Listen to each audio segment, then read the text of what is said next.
Bapak Ibu, Assalamualaikum warahmatullahi wabarakatuh. Selamat malam dan salam sejahtera buat kita semuanya. Ketemu kembali dengan Muji Santosa Training Consulting yang pada malam hari ini akan membahas tentang PPHP, tugas dan perannya PPHP, dan juga silakan nanti diskusi tentang pengadaan barang jasa secara keseluruhannya. Yang narasumber kita malam hari ini ada Pak Muji Santosa secara langsung. Untuk kegiatan ini silakan Bapak Ibu nanti jika ada pertanyaan silakan klik tombol raise hand. Nah, tombol raise hand ada di partisipan. Silakan dicoba Bapak Ibu untuk tombol raise hand-nya. Tombol raise hand nanti Bapak Ibu untuk narasumber malam ini akan menyampaikan kurang lebih 30 sampai 45 menit materi. Nah, setelah narasumber menyampaikan materi, nanti akan disampaikan post test di chat Zoom. Silakan diklik di chat Zoom, nanti ada link post test, itu sebagai bukti kehadiran. Silakan nanti diisi. Dan paling lambat akan kami tutup 20 menit setelah kegiatan berakhir, setelah Zoom kita close. Yang menerima sertifikat adalah yang mengisi post test. Untuk mempersingkat kegiatan, mengawali kegiatan, mari kita berdoa. Semoga kegiatan ini berjalan dengan baik dan lancar. Berdoa, saya persilakan.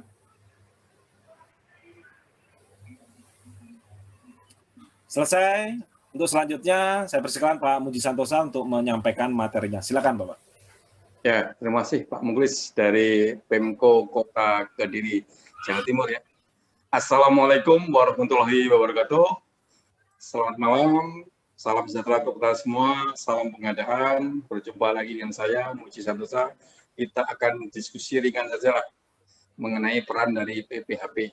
Ya, ini adalah webinar yang mendadak ya. Ini tadi digagas di sore hari ini, memanfaatkan waktu hari Jumat ini, ya diskusinya ringan aja, nggak usah berat-berat, tapi semoga kita mulai pemahaman yang cukup, kita fokus saja ke masalah PPHP, ya panitia penerima hasil kerjaan. Di Kepres 54 tahun 2010 kemarin, ya, PPHP berperan dalam serah terima hasil pekerjaan. Banyak PPHP ini hanya tanda tangan saja, tidak mengecek barangnya, tidak mengecek prestasi konstruksinya, dan sebagainya. Mengecek barangnya saja, dan akibat dari tanda tangan tadi berakibat adanya pembayaran. Ternyata ada ketidaktepatan barang, tidak ketepatan mutu, dan volume, dan sebagainya, jadi permasalahan. Ya. Jadi di Kepres 54 tahun 2010, peran dari PPHP adalah apa? Melakukan pemeriksaan hasil kerjaan sebelum serah terima dari penyedia ke PPK. Namun dalam prakteknya banyak menjadi masalah. Peran kedua adalah menerima hasil kerjaan, membuat dan menandatangani berita acara serah terima. Itu Kepres 54. Sekarang ada Kepres Peraturan Presiden nomor 16 tahun 2018. Peran PPHP ya itu hanya melakukan pemeriksaan administrasi hasil pekerjaan sebelum diserahkan oleh BPK kepada PA KPA. Kalau pekerjaannya sampai 200 juta dikatakan di Perpres ini dilakukan oleh pejabat penerima hasil pekerjaan. Kalau di atas 200 juta oleh PPHP, panitia penerima hasil kerjaan. Seperti itu ya di Perpres 16 tahun 2018. Berikutnya kalau saya gambarkan seperti ini. Jadi penyedia kalau selesai pekerjaannya, kalau ada yang diserahkan, maka diserahkan kepada PPK, pejabat pembuat komitmen. Langsung kepada PPK. Itu kalau PPK-nya kompeten. Nah, kalau kerjaan konstruksi, PPK-nya ngerti konstruksi, itu kompeten PPK-nya. Maka bisa langsung serah terima. Ya. Atau PPK-nya kompeten, tapi pekerjaannya banyak, nggak cukup waktu juga.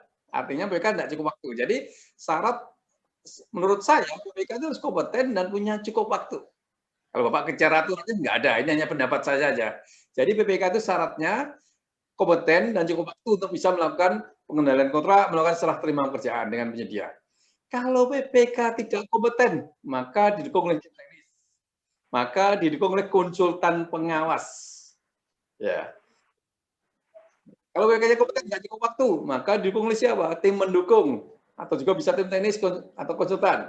Setelah diperiksa oleh tim pendukung, tim teknis, atau konsultan, atau siapa saja, maka diserahkan kepada PPK. Ya, jadi secara material, secara bukti fisik nyatanya aktualnya adalah oleh tim mendukung, tim teknis, konsultan. Ya.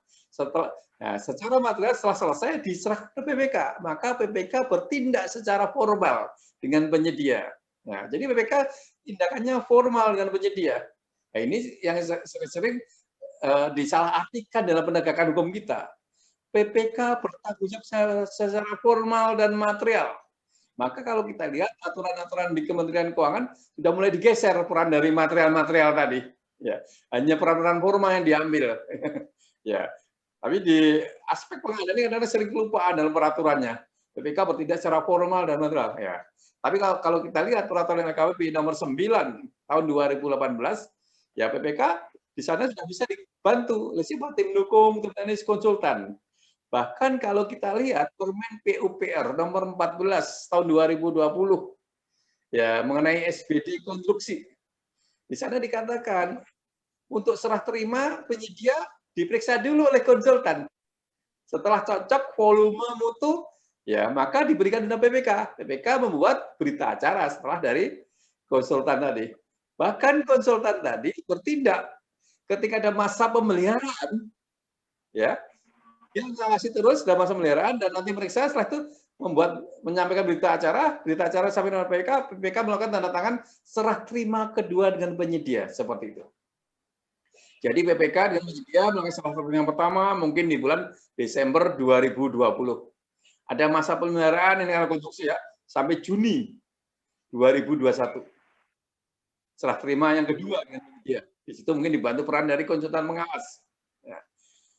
Setelah selesai di bulan Juli selesai Pak, artinya Pak sudah dibayar tuh Pak. Selesai sudah dibayar, sudah serah terima kedua baru dibayar selesai. Setelah selesai semuanya sudah dibayar, baru dia lapor kepada pengguna anggaran, kuasa pengguna anggaran. Maka kuasa pengguna anggaran atau pengguna anggaran menugaskan PPHP. PPHP, ini kontrak-kontrak sudah selesai, sudah dibayar. Tolong kamu periksa semuanya. Sejak dari dokumen anggaran, sejak perencanaan, sejak tender, sampai dengan pelaksanaan kontrak selesai, kontrak dibayar, semuanya diperiksa oleh PPHP. Ya, kalau kerjanya senantiasa gitu terus Pak, mohon maaf, mungkin PPHP tadi kan panitia 3 orang, ya mungkin cukup 1 orang aja bisa lah. Kalau terus-menerus seperti itu Pak, ada daftar simaknya, ya mungkin nggak perlu PPHP Pak, cukup 1 ASN saja. Kalau terus-menerus kayak gitu gampang-gampang aja Pak, ya mungkin bisa lah tenaga honorer saja. Bahkan mungkin aplikasi saja, nggak perlu PPHP. Nah, saya diprotes berapa orang, Pak Muji, kalau aplikasi saja, mana sempat PAKPA memeriksa aplikasi tadi? Gini maksudnya, untuk melakukan PPK tadi, ada serah terima, ada pembayaran, itu dibawa kemana dokumennya? Dibawa ke PPSPM, verifikator. Atau mungkin di Pemda kemana ya? PPK ya, pejabat pelaksana keuangan ya. Ketika dibawa ke PPSPM, itu dokumennya lengkap. Kalau nggak lengkap, jangan dibayar. Ya. Dokumen-dokumen dibawa ke sana kan lengkap.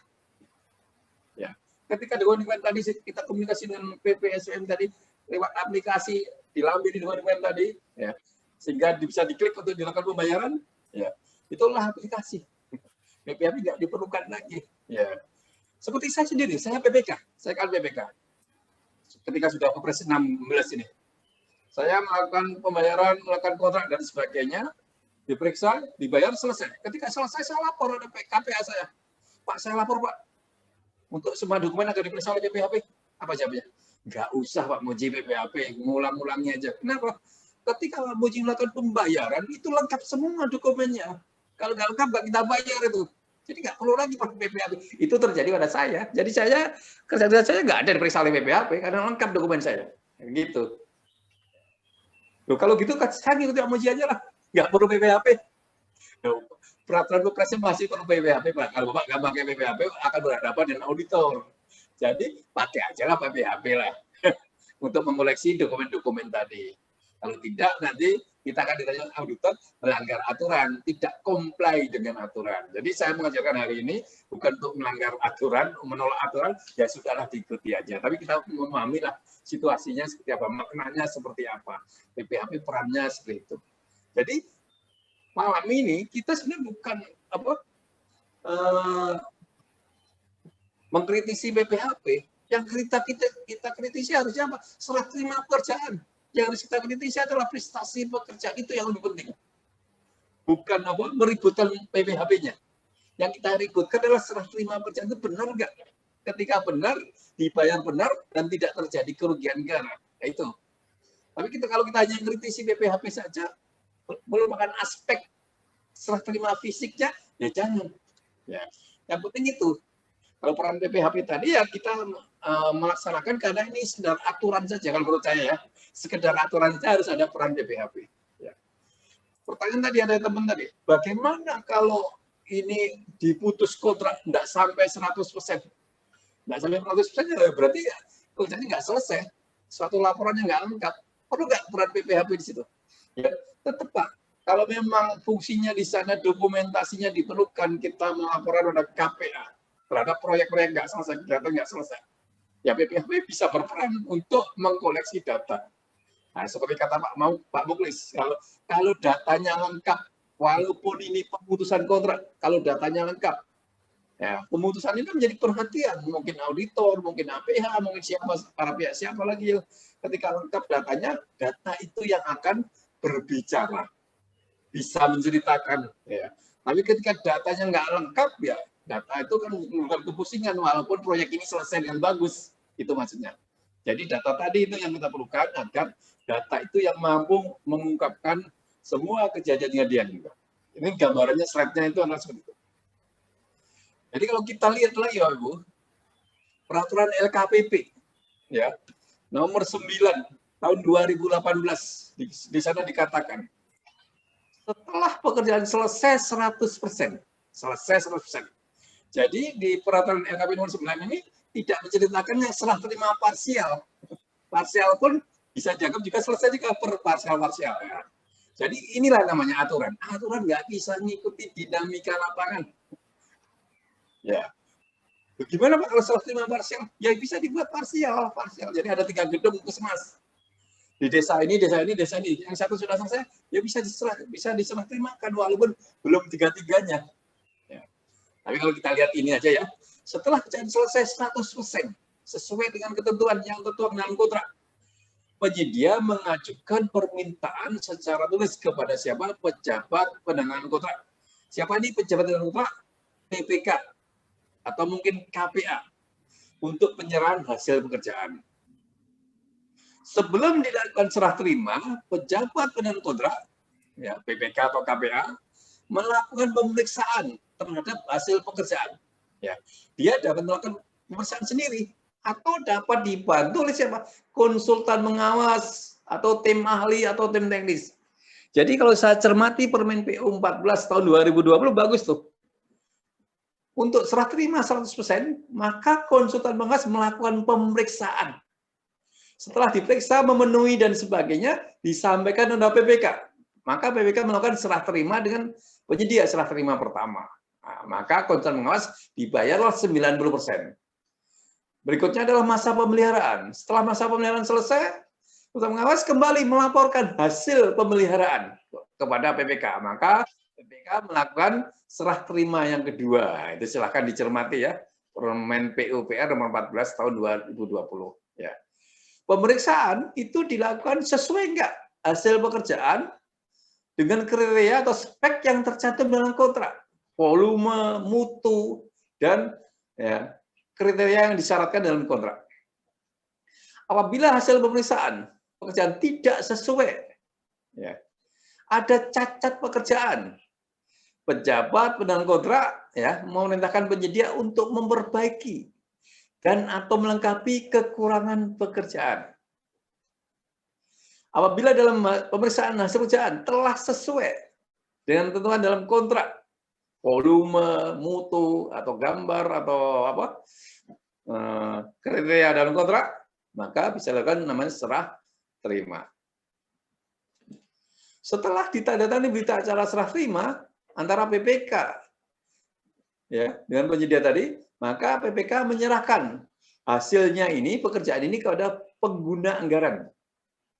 Pengguna anggaran meminta PJPHP, PPHP, ya ini sudah dibayar, sudah selesai, mungkin kontraktornya juga sudah pergi nih. PPHP untuk melakukan pemeriksaan administrasi terhadap hasil barang pekerjaan yang diserah terimakan. PPHP atau PJPHP kalau di bawah 200 juta melakukan pemeriksaan administrasi sejak proses ya pengadaan dari perencanaan, penganggaran, SK-SK PPK, ya, dokumen HPS, sirup, dokumen tender, ya, hasil tender, ya, kontrak, pembayaran kontrak, addendum kontrak, dan sebagainya selesai. Itulah yang diperiksa oleh PPHP tadi. Apabila hasil pemeriksaan administrasi ditemukan tidak sesuai, kurang dokumennya, PPHP memberitahu kepada KPA agar PPK melengkapi atau memperbaiki dokumen-dokumen tadi. Ya. Hasil pemeriksaan ini dituangkan dalam berita acara. Nah, inilah peran dari PPHP, Bapak Ibu. Oke, sampai di sini ada pertanyaan tentang PPHP. Kita batasi PPHP saja dulu. Ya, silahkan kalau ada yang bertanya. Silakan Pak Dede Itko Bandung. Silakan Pak Dede. Ya, Silakan. Terima kasih Pak Muji. Assalamualaikum warahmatullahi wabarakatuh. Waalaikumsalam. Gini Pak, yang kejadian di Kota Bandung, kan sekarang ada program PIPPK yang pelaksanaan itu sebagian ada pelaksanaan fisik. Terus pas waktu pelaksanaan fisik tersebut tidak ada tanda tangan PPHP langsung sama PPK dan PA barangkali. Terus langsung pembayaran. Setelah pembayaran bulan-bulan berikutnya baru diperiksa sama inspektorat, Pak. Itu gimana caranya, Pak? Apa menyalahi prosedur gitu? Terima kasih, Pak Muji. Ya. Masih kelihatan gambar ini? Masih, Pak. Kelihatan, Pak? Kelihatan. Jadi, Pak Dede ya? Ya, Pak. Jadi penyedia melakukan serah terima itu dengan PPK langsung. PPK langsung, diperiksa, dibayar, selesai. Tidak ada peran dari PPHP. Penyedia melakukan serah terima dengan PPK langsung. Ya. Atau pejabat penanggung kontrak. Siapa itu KPA?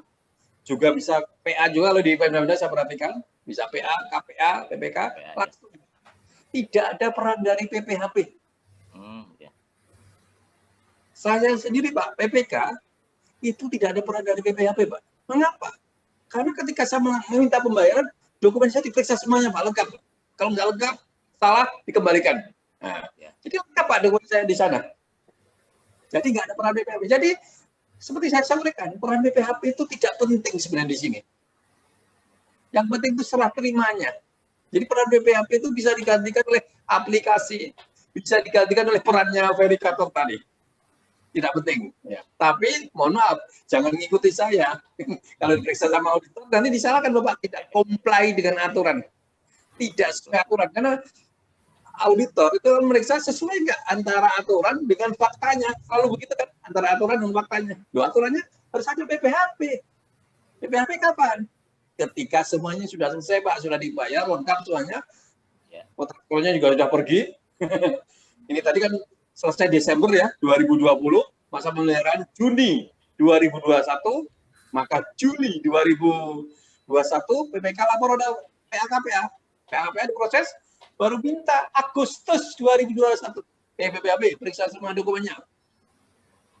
Maka pemeliharaan sudah dilakukan, sudah dilakukan, sudah pergi tuh penyedianya. Sudah semuanya. PPHP aja meriksa Pak. Lengkap nggak? Lengkap aja Pak dokumen. Lengkap nggak? Lengkap nggak? Lengkap. Bukan meriksa isi dokumen tadi Pak. Dokumen BAP ada nggak? Ada. Kwitansi ada nggak? Ada gitu. Nah gitu aja peran PPHP.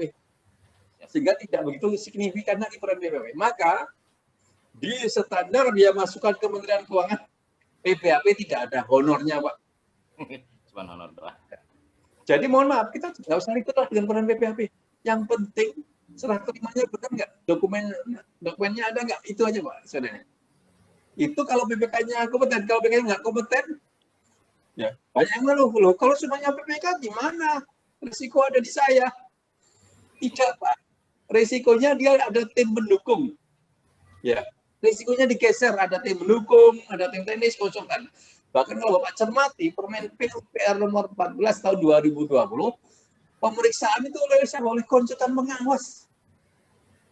Pemeriksaan fisik itu oleh konsultan pengawas. Kalau sudah periksa semuanya, baru lapor PPK. PPK sudah saya periksa semua, beres 100%.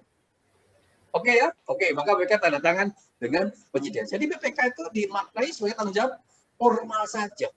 Jadi kalau PPK ditipikorkan, itu suatu kezaliman menurut saya. Karena ini ada hukum perdata ini, hukum perdata. Ya, kecuali kalau di situ terima uang lah, PPK-nya terima uang, melakukan pemalsuan, laporan, nah itu nggak boleh tuh. Oke gitu ya Pak Dede ya. Terus gini Pak, itu teh udah dibayar 100%, terus pas diperiksa sama inspektorat, ada volume yang kekurangan, terus harus ada pengembalian dari pihak penyedia tersebut. Ya, terus masalahnya apa? Kalau lebih banyak kan harus dikembalikan. Ya, pengembalian kan gitu. Sudah Yeah. soal PPK diperiksa, udah 100% pekerjaannya udah betul katanya. Tapi pas diperiksa sama inspektorat, ada pengembalian gitu. Ya, nggak apa-apa, ya itu lebih bayar aja ya, kembalikan gitu. Oh, siap. Siap. Makasih Pak. Jadi kalau kita kembalikan Undang-Undang 1 tahun 2004, ada makna di sana kerugian negara. Salah satunya apa? Ya karena lebih bayar tadi, lebih prestasinya. Ya, kecuali PPK-nya terima uang, dia lebih bayar, dia terima uang. Nah, ya sengaja memasuk data sehingga terbayar lebih, nah itu yang nggak boleh. Gitu. Sangat mungkin PPK itu salah. Yang nggak boleh ada PPK melakukan keserakahan tadi. Gitu Pak Dede ya. Siap. Terima kasih banyak Pak pencerahannya. Makasih. Ada lagi yang lain Pak Mulis? Pak Mustafa, silakan Pak Mustafa. Ya, dengar Pak Muklis? Dengar, silakan. Ya, baik, terima kasih. Assalamualaikum warahmatullahi wabarakatuh. Terima kasih Pak Muji Santosa materinya. Nah, yang ingin saya tanyakan, tadi apabila PPK tidak memiliki keahlian atau kemampuan teknis, atau tidak memiliki cukup waktu untuk melakukan pemeriksaan terhadap hasil pekerjaan dari penyedia, maka dibantulah misalkan oleh tim pendukung atau tim teknis. Nah, apabila ternyata tim teknis ini lalai atau tim pendukung itu lalai, ada kesalahan, misalkan barangnya tidak sesuai spek, atau ada kekurangan volume pekerjaan. Pada saat pemeriksaan itu yang dilakukan oleh tim pendukung atau tim teknis, tentunya diterbitkan berita acara hasil pemeriksaan. Nah, berdasarkan itu berarti PPK melakukan serah terima berdasarkan berita acara tadi. Nah, andaikan ternyata pada saat di kemudian hari ada permasalahan nih, sampai misalkan ke APH, biasanya kan begitu. Sekarang ini dikit-dikit kan ke sana. Nah, ternyata ada faktor kerugian negara. Nah, tanggung jawab hukum yang dilakukan oleh para tim teknis atau tim pendukung itu sejauh mana nggih Pak Muji Santosa nggih? Itu yang pertama. Terus yang kedua, mohon maaf kami memang di APBD ini pada saat kita mengajukan di keuangan, manakala tidak ada berita acara serah terima hasil pekerjaan, yaitu pemeriksaan administratif yang dilakukan oleh PJPHP maupun PPHP, pasti akan ditolak oleh keuangan. Kalaupun toh di keuangan lolos, pasti akan ditolak oleh BPKAD. Itu yang terjadi di lapangan, Pak Muji. Nah, itu gimana solusinya? Kalau yang pertanyaan pertama tadi, memang saya sepakat banget dengan Pak Muji, sebetulnya memang peran PPHP atau PJPHP tidak signifikan terhadap pengadaan barang jasa. Yang terjadi di lapangan memang, ya mohon maaf, tidak semuanya, kadang hanya tanda tangan saja, begitu nih Pak Muklis yang terjadi ya. Ini kenyataan di lapangan. Nah, bagaimana nih Pak Muji menyikapi pertanyaan saya tadi? Terima kasih Pak Muji. Ya, seandainya PPK melakukan serah terima dan penyedia, dia melakukan sendiri, ternyata ada salah dan sebagainya. Salah itu nggak apa-apa. Itu pendapat saya ya. Pendapat saya salah nggak apa-apa. Demikian juga tim pendukung, tim tenis, komite pengawas salah menghitung dan sebagainya. Ya. Maka disinilah perlunya ada namanya auditor, Pak. Ya, auditor itu untuk mengecek terjadi nggak kejadian-kejadian kerugian negara. Ya, kalau terjadi, ya dikembalikan siapa? Kembalikan saja. Siapa yang menikmati kelebihan bayar tadi? Ya penyedia sudah bayar aja gitu, Pak. Simpel aja sebenarnya. Kecuali di situ ada tim pendukung sama tim tenis terbukti, ya. Ada kong kali kong mengatur dan sebagainya sehingga dibayar lebih dan sebagainya, itu yang nggak boleh. Tapi kalau nggak ada semuanya nggak ada itu, ya proses-proses administrasi atau perdata saja, Pak. Ya.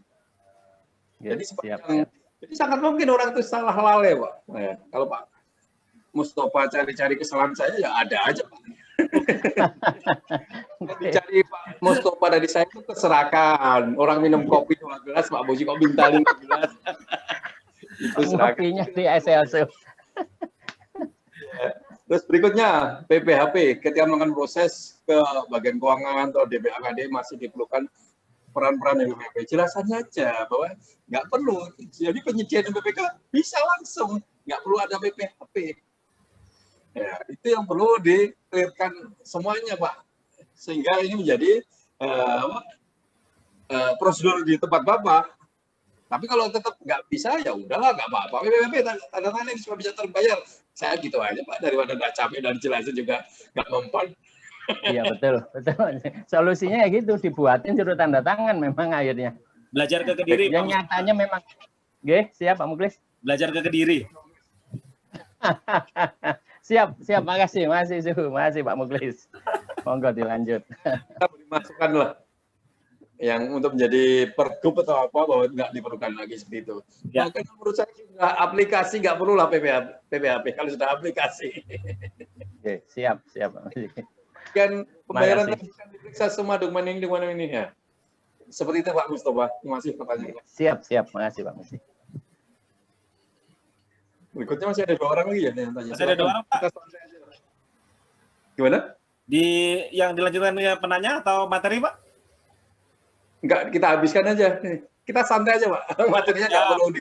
Silakan Pak Rizal, di unmute, Pak. Oke, Pak. Dari mana, Pak Rizal? Assalamualaikum warahmatullahi wabarakatuh, Pak. Rizal, Pak, dari Kabupaten Kolaka, Pak. Silakan, Pak. Oke, terima kasih Pak Muji Santosa. Ya, dengan melihat ini alur PPHP dan PJPHP, bahwa kalau saya lihat bahwa di sini beban terberat ada di PPK. Karena sudah tidak dibantu dengan model dulu yang dimana PPHP itu masih membantu untuk memeriksa pengadaan. Yang menjadi masalah, Pak, yang menjadi masalah di daerah kami di Kabupaten Kolaka, bahkan mungkin hampir seluruh kabupaten di Indonesia, dengan terbitnya Perpres 33, di mana bahwa di situ honor PPK sudah ditiadakan. Jadi di Perpres 33 itu honor PPK sudah tidak ada. Sehingga di daerah kami, Pak, itu PPK itu hampir semua dijabat oleh kepala dinas. Dirangkap oleh kepala dinas. Tetapi ini yang menjadi masalah bahwa kepala dinas ini dia tidak kompeten. Artinya dia tidak bersertifikat. Kemudian yang kedua, dia tidak punya cukup waktu untuk melakukan pemeriksaan pada saat serah terima barang. Ya, terutama mungkin kami di Dinas Kesehatan, di Dinas Kesehatan Kabupaten Kolaka, di mana bahwa pengadaan obat itu bahkan bisa ribuan macam, Pak. Belum lagi alat-alat kesehatan, dan ini harus diperiksa satu persatu. Tapi PPK itu tidak cukup waktu pada saat serah terima barang. Ini yang menjadi masalah, Pak. Kemudian kami juga pernah usul ke BPKD untuk bagaimana supaya diberi honor PPK, sehingga PPK bisa diangkat dari yang tidak mungkin pekerjaannya yang berat di kantor. Tetapi ini juga tidak bisa katanya karena sesuai dengan Perpres 33. Ini yang menjadi masalah terbesar kami di UKPBJ dalam memberikan advokasi ke dinas-dinas juga bahwa bagaimana untuk Kadis pada saat PPK sebagai Kadis juga harus terjun langsung pada saat serah terima barang. Kemudian untuk tim pendukung, Pak, tim pendukung juga ini juga menjadi masalah, Pak, karena juga tidak diatur katanya di Perpres 33 untuk diberikan mungkin honor atau biaya-biaya untuk pelaksanaan tim pendukung. Ini yang menjadi kendala, Pak. Mungkin ada masukan dari Pak Muji. Dan mungkin satu hal, Pak, mungkin dari LKPP pada saat nanti mungkin penerbitan Perpres untuk 2022 untuk SBU regional dibantu advokasi dari LKPP untuk supaya PPK ini Pak dimasukkan kembali untuk diberikan honor, Pak. Karena ini di SBU di besar di kabupaten, Pak. Terima kasih. Assalamualaikum warahmatullahi wabarakatuh. Ya, terima kasih Pak. Jadi kalau mengikuti undang-undang perbendaharaan, undang-undang keuangan daerah dan sebagainya, kepala dinas itu adalah PA dan kepala dinas itu bisa melakukan perikatan kontrak kepala dinas itu. Artinya dia bisa menjadi PPK, ya menurut aturan. Ya kalau menurut saya nggak cocok itu secara manajemen. Dia pengguna anggaran kepala dinas, dia kan perlu koordinasi dengan dinas-dinas yang lain, koordinasi dengan bupati, dengan DPR dan sebagainya. Kok disibukkan dengan kontrak-kontrak semacam itu, disiksa oleh pengadaan? Itu tidak tepat, Pak. Tepatnya di mana? Ya mungkin di kepala bidang lah. Kepala bidang itulah sebagai PPK. Dia sebagai KPA kepala bidang, dia sebagai PPK. Ya. Dan dia diberi tunjangan lah di situ, bukan honor lagi, tunjangan. Jadi kalau dia nggak punya sertifikat, nggak dikasih tunjangan, bahkan mungkin dicopot lah, nggak perlu jadi kepala bidang dan sebagainya. Nah, jadi yang cocok sebagai PPK adalah kepala bidang. Ya, kalau kepala dinas terlalu tinggi itu, fungsi dia adalah fungsi koordinasi dengan dinas-dinas yang lain, dengan SKPD yang lain, dengan bupati, dengan dewan dan sebagainya, dengan pemerintah pusat. Tidak disibukkan dengan itu. Jadi menurut saya, menurut aturan boleh.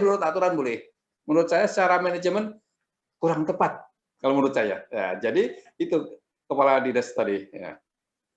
Jadi kalau kepala bidang ya, kepala bidang sebagai PPK itu bisa, menurut PP 12 tahun 2018 kan bisa dibantu oleh para PPTK. Pejabat pengelola teknis kegiatan ya, dibantu oleh para PPTK ya. Apakah itu kepala seksi PPTK-nya ya, kalau kepala seksinya sudah dibagi masih kurang ya, pelaksana diangkat sebagai PPTK. Jadi PPTK itulah berperan membantu kepala bidang ini sebagai PPK seperti itu ya. Kalau seperti itu kan jadi kerjaan ini terbagi dengan baik ya, terkontrol dengan baik, powerful kalau PPK-nya adalah kepala bidang dibanding dia kepala seksi atau pelaksana yang gara-gara punya sertifikat pelaksananya dia jadi PPK. Menurut saya mah nggak cocok.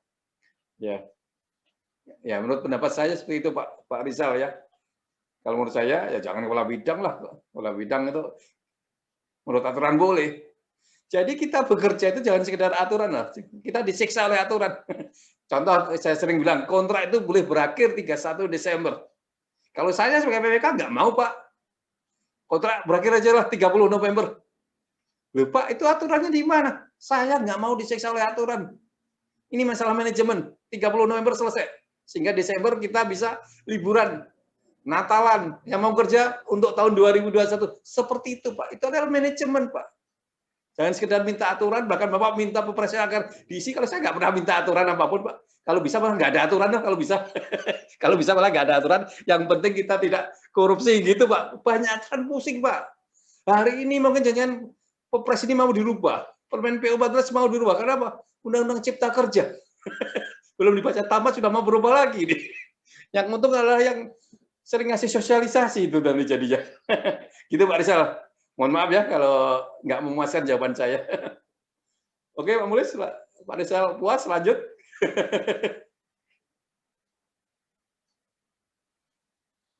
Ada satu lagi nih tadi ya kelihatannya. Siapa Pak? Siapa?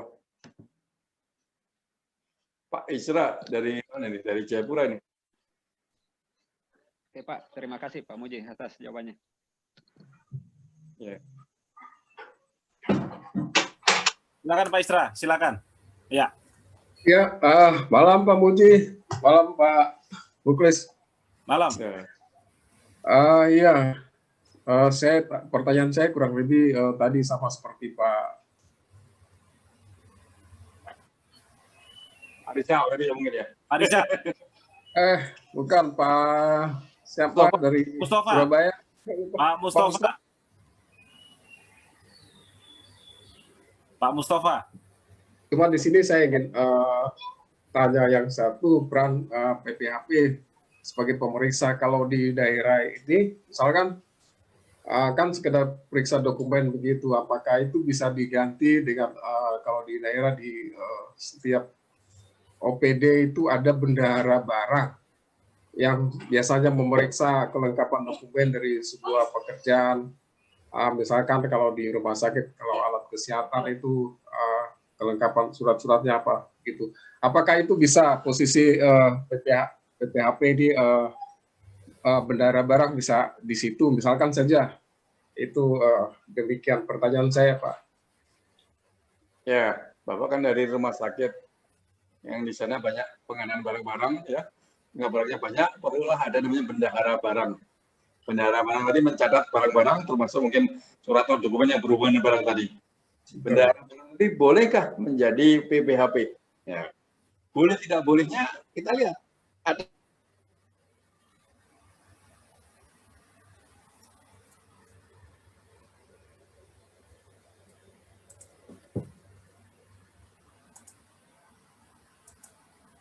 boleh tidak bolehnya kalau menurut saya tidak ada konflik kepentingan, Pak. Tidak ada konflik of interest gitu Pak, pandangan saya, Pak, ya. Ya. Terima kasih, Pak. Ya, siap. Ya. Penjelasannya. Saya lupa tadi pertanyaan Pak Mustafa tadi, itu kan mudah jawabannya di saya. Jadi kalau ada lebih bayar, disuruh bayarkan dan sebagainya. Tapi hukum di Indonesia, ya, praktek hukumnya tidak begitu. Tiap ada orang salah lebih bayar kerugian negara dibawa-bawa ke pengadilan. Yang penting di situ Pak kita tegaskan, kita cerminkan, kita ada integritas, tidak mengatur, nggak terima uang. Ya, kalau ada masalah hukumnya ya kita selesaikan aja. Kalau ada lebih banyaknya segera dikembalikan saja gitu. Ya, oke. Masih ada lagi? Kalau nggak ada, saya lanjutkan satu slide saja. Oke, Pak Muhammad Darwis. Pak, satu lagi ya, nanti sebelum slide selanjutnya. Silakan, Pak. Iya.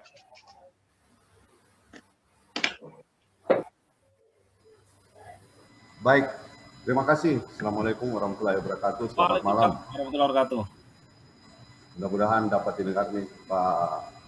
Terima kasih, Pak Muji. Pertanyaan saya, setelah melihat ini hanya berkisar di PPHP. Nah, dulu pejabat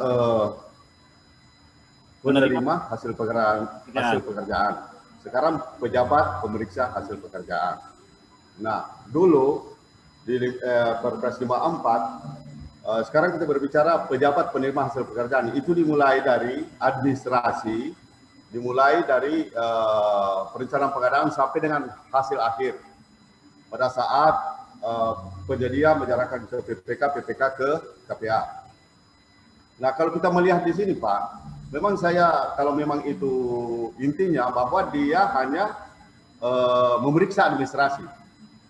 Nah, tetapi dengan singkatan ini, pejabat penerima hasil pekerjaan, jika ada suatu proyek yang terbengkalai, tim pemeriksa itu menganggapnya bahwa ini kan dia sebelum diterima ini pekerjaan diterima dulu oleh tim PPHP, sehingga selalu tim PPHP yang harus dipanggil duluan. Nah, kedua, pejabat pemeriksa hasil pekerjaan itu juga sama konotasinya. Dia kan periksa. Nah, sehingga saya hanya karena ini intinya adalah dia hanya menceklis apakah itu dilakukan, apakah sudah dilaksanakan itu terhadap administrasinya. Kan gitu, Pak. Mudah-mudahan saya salah, Sehingga kalau saya kepikirnya ini sepertinya pejabat penerima hasil pekerjaan ini hanya dia menceklis, mengambil bahwa apakah itu sudah dilaksanakan atau tidak. Sehingga sebetulnya saya usulkan, ini usul saja Pak, mudah-mudahan juga salah. Sebetulnya di sini PPHP harusnya pejabat pemeriksa administrasi hasil pekerjaan. Sehingga logikanya itu semua masuk. Itu barangkali ini pendapat saya saja Pak Budi. Barangkali menurut Pak Budi kira-kira bagaimana? Terima kasih. Ya, terima kasih. Jadi Perpres 54 dulu, ya, setiap ada prestasi atau selesai pekerjaan, maka ada peran dari PPHP. Iya. Bisa dibayar, itu Perpres 54. Kalau sekarang enggak. Serah terima pekerjaan ini langsung dilakukan sendiri oleh PPK dengan penyedia. Ya, kapan itu? Di bulan Desember 2020, ini serah terima pertama. Pekerjaan selesai. Ya, Bapak bangun jalan selesailah 100% di bulan Desember ini. Dengan masa pemeliharaan 6 bulan. 6 bulan. Kapan itu? Juni. Serah terima yang kedua, penyedia dengan PPK. Kalau kita cermati lagi, Permen PU 14 tahun 2020, di situ ada dibantu oleh konsultan pengawas. Diperiksa dulu konsultan pengawas. Kapan itu? Ya, Juni lah. Juni 2021. Selesai, dibuat berita acara serah terima. Selesai. Dibayar. Kapan itu? Di bulan Juli, pergi semua di bulan Juli. Di bulan Juli, PPK lapor kepada KPA. KPA, ya mungkin banyak kerjanya, memerintahkannya baru di bulan Agustus. Agustus apa? Sudah dibayar semuanya. Baru peran PPHP memeriksakan untuk mengecek apa? Administrasi. Bukan mengecek kebenaran dokumen, mengecek ada atau tidak ada. Sederhana seperti itu, Pak. Bahkan kalau perannya seperti itu, ya seperti saya sebagai PPK, itu dokumen saya sudah dicek, Pak, oleh PPSPM. Nggak diperlukan lagi PPHP itu. Ya. Apalagi kalau ini sudah aplikasi, nggak diperlukan, Pak. Loh, PHP kan nggak sempat ngecek administrasi. Tidak, administrasi tadi lewat pada namanya pejabat penandatanganan SPM, PPSPM. Atau kalau di Pemda mungkin itu ya, pejabat pelaksana keuangan dicek sana untuk bisa kalau untuk dicek bayar kan dokumennya lengkap. Itu perlu ada PPHP semua. Kalau mau ngecek lengkap aja semua, nggak perlu lagi peran PPHP yang double seperti itu. Double duplikasi peran. Ya, gitu. Jadi yang saya sebagai PPK sendiri tidak pernah saya diperiksa oleh PPHP. Karena dokumen saya kalau nggak lengkap, nggak dibayar, salah ketik, diperbaiki dan sebagainya. Jadi peran PPHP nggak usah kita ributkan, Pak. Mau diganti administrasi dan sebagainya. Kalau saya mau dihapus saja kalau saya, Pak, maunya. Yang penting serah terimanya, Pak. Maka saya melihat bagus tuh Permen PUPR nomor 14 tahun 2020. Ya. Ada peran dari konsultan. Sudah dilihat belum? Jangan kita sempat lupa melihat itu. Maka kalau kita lihat Permen PUPR nomor 22 tahun 2018, ketika 100% konsultan pengawas itu dibayar 90% saja. 10%-nya kapan? Kalau nanti sudah masa pemeliharaan. Itu kan Permen PU 22 tahun 2018 tentang gedung negara. Kalau Pak Daris kan jalan. Mungkin belum ada aturannya ke sana, Pak Daris ya. Mungkin ya, saya nggak tahu. Ya. Betul, Pak. Ya. Ya, kalau Pak Daris kan orang-orang teknis, nggak perlu lah mungkin peran konsultan pengawas, bisa meriksa sendiri. Iya, Pak. Daripada main webinar, ceklah itu jalan katanya. Webinar Bapak itu. Nggak penting tuh webinaran terus.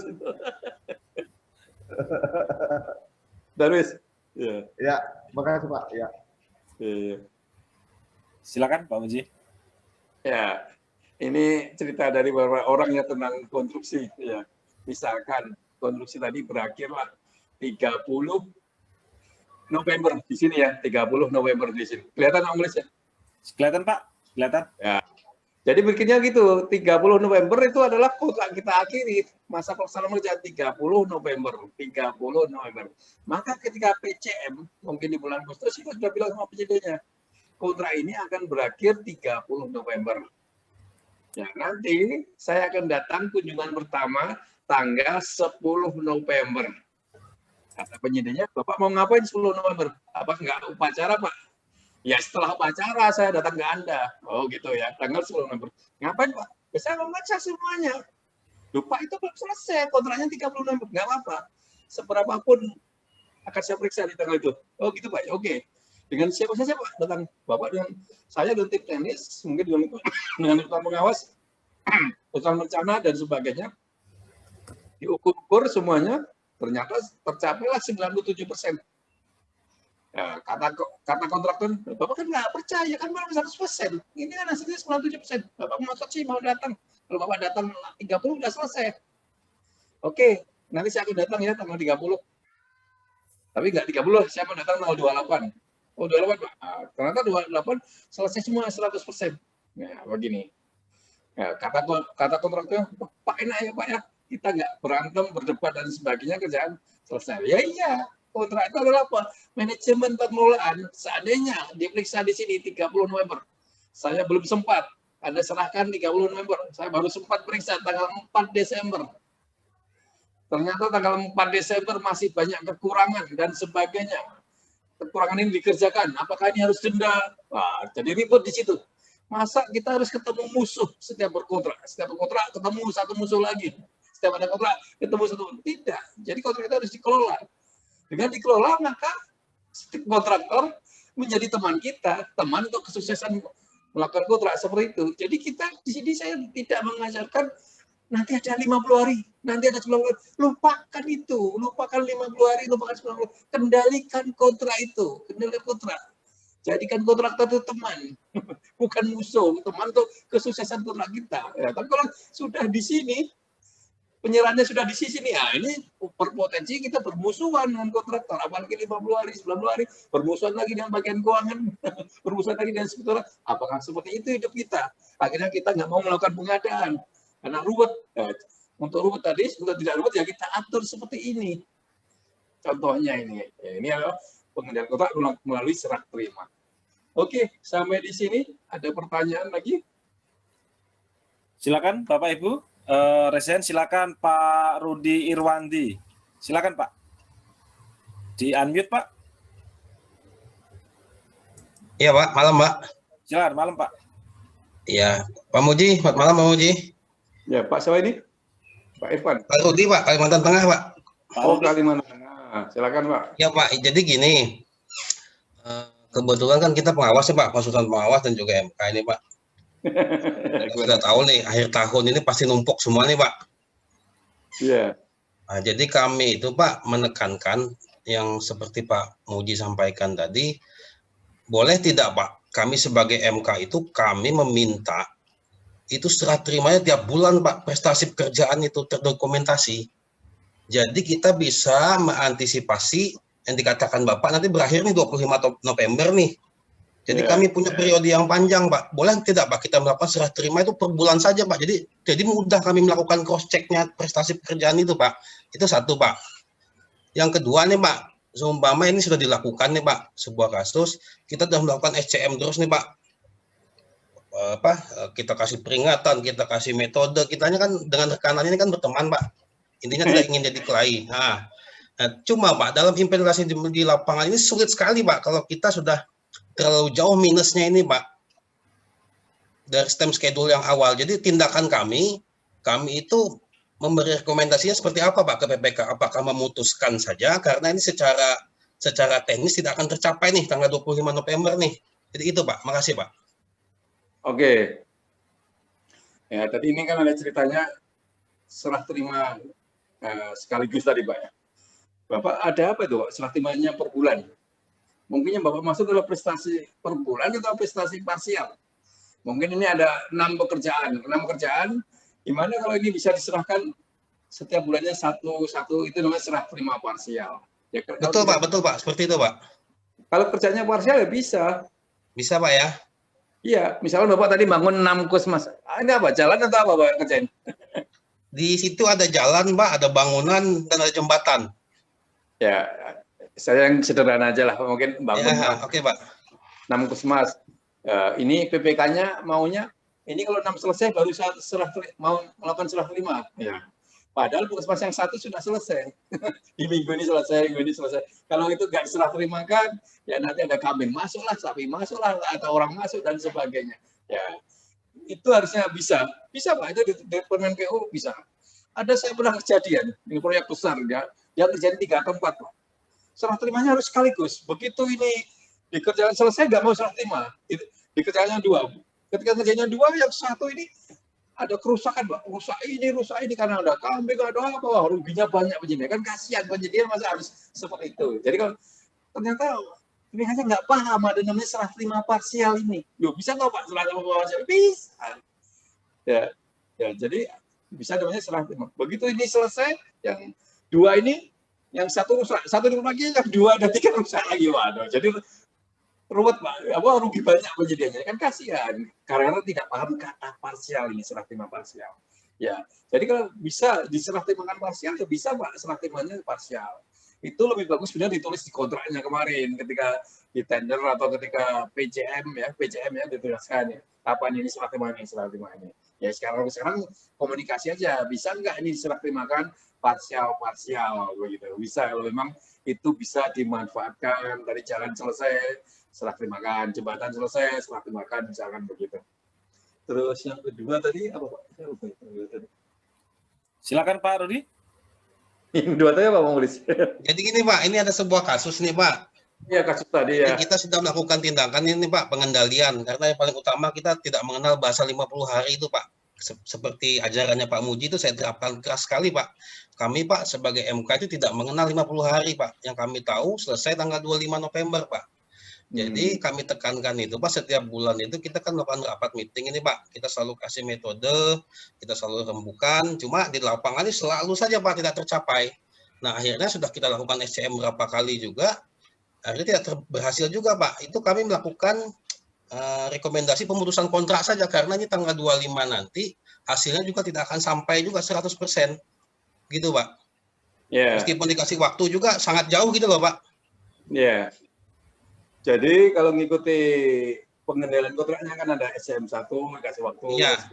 SM2 sampai SM3. Kalau ngikuti permen PUPR yang sekarang ya sampai surat peringatan 3 kali dan terakhir surat tuhan prestasi. Surat tuhan prestasi. Betul. Dengan surat tuhan prestasi tadi bisa menjadi dasar untuk pencairan jaminan pelaksanaan. Ya sudah kita hitung Pak. Sekarang posisinya 25 November. Sekarang kan masih tanggal berapa nih? Tanggal 5. Ternyata sehari itu prestasinya hanya 0,3%.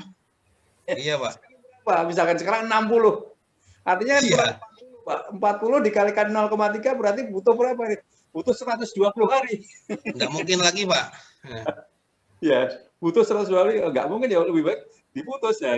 Bapak hanya mengusulkan itu. Kalau ini diteruskan dengan perkembangan seperti ini sehari cuma 0,3 masih kurang 40% lagi, 0,3 50% berarti butuh sekitar ya 130 hari lagi. Maka, iya Pak, makasih Pak. Ya, itu yang disampaikan oleh PPK, mau diputus atau tidak. Kata PPK, putus ini anggarannya nggak ada lagi, dia harus selesai ya. Itu kewenangan dari PPK, gitu Pak ya. Jadi kita Pak. Logika saja. Iya, makasih Pak. Ya lebih baik ribut sekarang aja lah, supaya itu cepat selesai. Oke. Iya Pak, makasih Pak.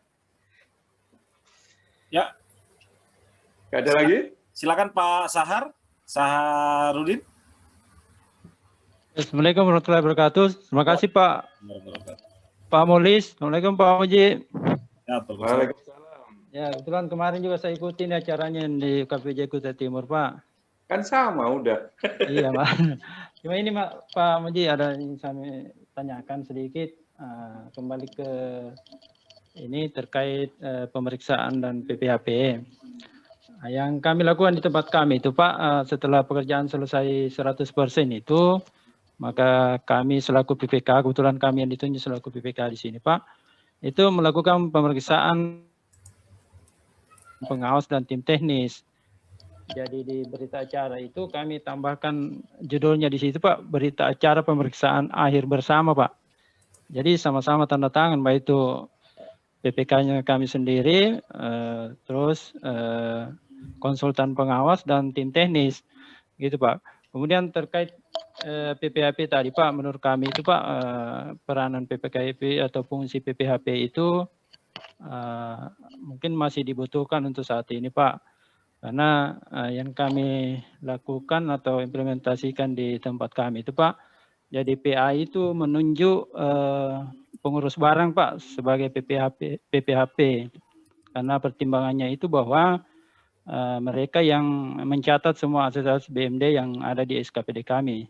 Jadi mereka itu yang ngumpulin dokumen-dokumen, baik itu mulai dari dokumen perencanaan, kemudian dokumen pemilihan, pelaksanaan pekerjaan, kontrak dan sebagainya. Jadi sehingga pengurus barang ini merasa ya lebih mudahkan lagi dalam mencatat karena lebih lengkap dokumen-dokumen yang dibutuhkan. Kemudian yang menjadi pertanyaan kami Pak itu tadi apakah pemeriksaan administrasi ini dilakukan sebelum pencairan atau pembayaran kepada penyedia atau setelah pembayaran, Pak? Nah, karena yang kami lakukan itu ada kebijakan dari pimpinan kami dalam hal ini PA, Pak, bahwa sebelum diterbitkan SPM itu maka seluruh dokumen itu harus dilengkapi dulu, mulai dari perencanaan sampai pemeriksaan akhir. Demikian juga dengan PPK-nya, dalam hal ini Pejabat Penatasan Keuangan, dalam memverifikasi juga membutuhkan berita acara serah terima administrasi itu. Jadi lebih mudah lagi bagi PPK dalam memverifikasi karena dia sudah melihat bahwa seluruh dokumen-dokumen yang dibutuhkan dalam rangka verifikasi ini sudah bahkan sudah di tangan PPHP atau dalam ini pengurus barang, baru diverifikasi kembali, Pak, baru diterbitkan SPM. Selanjutnya, Pak, itu yang kedua, menyambung pertanyaan tadi dari peserta sebelumnya, Pak Darwis. Kalau serah terima dari PPK ke PA itu, Pak, apakah setelah serah terima pertama atau setelah serah terima kedua atau FHO-nya, Pak? Jadi itu aja, Pak, untuk sementara. Makasih, Pak, kesempatannya. Assalamualaikum warahmatullahi wabarakatuh.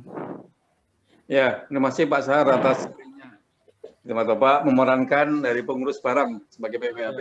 Ya, menurut saya boleh aja ketika di situ tidak menimbulkan COI atau check and balance-nya menjadi berkurang. Saya pikir ini malah memperkuat ya. Berikutnya tadi, ya, ketika serah terima pembayaran masih ada peran PPHP, fungsi administrasi. Kalau menurut saya nggak perlu, ya kalau nggak perlu. Tapi menurut jangan teman-teman nggak bisa dibayar kalau nggak ada PPHP, ya udah PPHP aja di sana. Tapi ada yang pendapat hukum, siapa yang ikut bertangan, dia ikut bertanggung jawab. Nah, nanti gimana kalau orang ada yang pendapat hukum seperti itu? Siapa yang bertangan, berarti dia ikut bertanggung jawab. Nah, harusnya itulah yang harus ditegaskan. Ya. Jadi penyedia ini proyek konstruksi lah. Selesailah di Desember 2020 dengan BPK. Ya, penyedia BPK, maka hasilnya apa? Berita acara serah terima pertama dibayar 95%, atau mungkin dibayar 100%, ada jaminan pemeliharaan. Maka penyedia dibayar 100%. Belum ada peran PPHP. Ya. Berikut lagi masa pemeliharaan sampai dengan Juni. Ya. Sampai Juni maka dibuat berita acara serah terima yang kedua. Ya. Tidak ada pembayaran lagi karena sudah ada jaminan kemarin. Ya. Diperiksa oleh ketua pengawas, serah terima kedua selesai. Serah terima kedua selesai di bulan Juni. Di bulan Juli lapor ada PAKPA. PAKPA mau dinyatakan BPHP, mungkin jatuhnya di awal Agustus. Artinya peran BPHP di awal Agustus tadi apa? Sudah dibayar kontraknya, sudah serah terima kedua, baru turunlah PPHP. Ya gitu. Tapi kadang-kadang saya bisa ilustrasikan. Ya, kadang-kadang auditor, mungkin auditor BPKRI ya, datang itu di Januari, Februari. Padahal dokumennya belum diserahkan oleh KPA, gimana? Ya, kalau menurut saya, dokumen-dokumen tadi dikoreksi lengkaplah oleh BPK. Kapanpun auditor datang, nggak masalah. Walaupun masih kurang dokumen FAO-nya. Begitu Pak, mengenai apa? Peran dari PPHP tadi, itu adalah setelah kontrak selesai, setelah pembayaran lunas, baru peran PPHP muncul di sana. Dia muncul bukan untuk pembayaran, dia muncul untuk mengecek lengkap atau tidak lengkap dokumennya gitu Pak Sar. Ya. Tapi jangan di tempat Bapak kalau nggak ada peran PPHP nggak terbayar dan sebagainya. Ya itu terserah Anda harus menjelaskan pada para pihaknya atau udah ikut-ikutan aja lah. Udahlah PPHP dan supaya ini bisa dibayar. Ya, gitu aja Pak. Terima kasih. Gimana Pak Sar? Ya, lanjut Pak. Terima kasih banyak Pak Muji. Ya. Ini masih terjadi di banyak ini Pak Muji ya. Banyak tempat. Di kementerian juga itu. Masih banyak sekali Pak Muji. Oke, lanjut ke Pak Irfan. Silakan Pak Irfan. Ya sudah kan tadi? Oh, belum saya Pak. Belum. Pak. Silakan Pak Irfan. Baik, terima kasih Pak. Assalamualaikum warahmatullahi wabarakatuh. Waalaikumsalam warahmatullahi wabarakatuh. Salam Pak Muji, salam Pak Mulis, dan juga salam itu Pak Mustafa. Saya teringat kumis Pak Mustafa itu. Jadi gini, ini kan akhir tahun. Biasa kalau kita di daerah itu selalu dipermasalahkan batasan pengajuan pembayaran. Sementara itu pekerjaannya kita anggap selesai di 31 Desember, di 28 Desember selesai pekerjaannya. Sementara jaminan pelaksanaan itu 6 bulan berikutnya. 6 bulan berikutnya, otomatis kan kita melakukan pembayaran itu dengan si penyedia ini memberikan jaminan pemeliharaan, itu yang pertama. Terus yang kedua udah ngambang saya jadinya karena ngantuk ini. Pekerjaannya selesai di 28 Desember. Pekerjaan selesai di 28 Desember. Sementara batas penerimaan SPM di DPKKD itu tanggal 21 Desember. Nah, ini pekerjaan belum selesai. Kita dituntut oleh administrasi di daerah itu kita sudah harus membayar di tanggal 21 Desember. Nah, itu bagaimana menyikapinya, Pak? Sekian, Pak. Terima kasih, Pak. Ya, terima kasih. Kalau menurut saya jarang daerah membatasi 21 Desember. Saya nggak tahu apakah di tempat Anda beberapa daerah lain seperti itu. Kenapa? Karena kan nggak begitu repot di Pemda tuh. Ada pembayaran sampai dengan di DKI aja sampai 30 Desember kok bisa dibayar. Ya, pertanyaannya apakah di tempat Anda ada pembatasan semacam itu? Kalau ada sebenarnya untuk apa? Ada, Pak. Ada. Ya. Ya, kalau ada seperti itu harusnya kontrak-kontrak jangan berakhir Desember. Ya, kalau saya jadi BPK akan saya atur. Kontrak jangan berakhir Desember. Kontrak harus berakhir paling lambat 10 Desember. Kenapa? Ada aturan? Enggak. Saya nggak mau mengikuti kerumitan keuangan. Mohon maaf, saya orang keuangan juga, Pak. Sampai saat ini pun saya masih ngajar juga jadi dosen di Kementerian Keuangan. Saya ajar itu, kita jangan mengikuti kerumitan keuangan. Kontrak harus berakhir sebelum itu. Begitu, Pak. Ya. Ya, jadi, tapi ini, Pak, 21 Desember, terus kontraknya harus berakhir 28 Desember. Berarti kan nggak ada bisa nagih kembali. Padahal di posisi 21 Desember, masih 86%. Iya. Ya, berarti penyedia harus menyerahkan namanya jaminan pembayaran. Ada nggak aturannya di Pemda? Di Pak jaminan pembayaran? Nggak ada, Pak. Ya iya, kenapa membatasi 21? Nggak bisa memberi fasilitas atau jaminan pembayaran. Nah, itu jadi pertanyaan. Memangnya sebanyak itu tagihan-tagihan LS ya, tagihan LS ini biasanya yang nggak banyak menurut saya. Mungkin nggak sampai 100 tagihan jangan di tempat Anda. Ya, kalau saya dulu tagihannya sampai 2000 tagihan, Pak, sampai nggak membaca, Pak. Tanda tangan jangan salah, namanya tanda tangan. Kelamaan baca 2000 tagihan. Itu satu hari aja. Kalau menurut saya itu bagian Bapak selama seminggu ini di bagian keuangannya, ya mohon maaf kalau saya keliru, nggak sampai 100 ini yang LS, 100 tagihan. Ya. Jadi kalau di situ nggak bisa bayar lagi, Pak, setelah tanggal 21 Desember, berarti harus ada mekanisme jaminan pembayaran. Ya. Maka menaruh jaminan pembayaran senilai berapa? 14%. Tadi kan prestasinya 86%. 86% harus menaruh jaminan pembayaran 14%. Ya, kalau APBN diatur tuh jaminan pembayaran harus dari bank. Banknya harus bank setempat. Kalau Pak Semelu, ya banknya harus bank Mandiri Semelu, BRI Semelu, nggak boleh BRI Lok Sumawe atau BRI Subulu Salam, nggak boleh. Ya, begitu. Itu aturan APBN-nya begitu. Ya, di Pemda, ya, mengikuti ini tapi tidak mengikuti. Apalagi di Pemda ini menjadi kerumitan. Tadi kan saya cerita prestasi 86%. Banyak Pemda yang salah nulis. Prestasi ditulis 100%. Ya, berita acaranya 100%. Padahal kenyataannya 86%. Menjadi perhatian LSM. Halo, suara saya bisa juga? Ya, Pak. Masih jelas. Oh, saya hilang suaranya. Ya. Bapak buat berita acara 100%. Dilihat sama LSM dan sebagainya. Jadi ribut sama APH dan sebagainya. Dianggap pemalsuan. Nah, ini terjadi beberapa tempat ini dianggap pemalsuan dan sebagainya. Karena salah administrasi saja sebenarnya, salah kerumitan keuangan saja sebenarnya.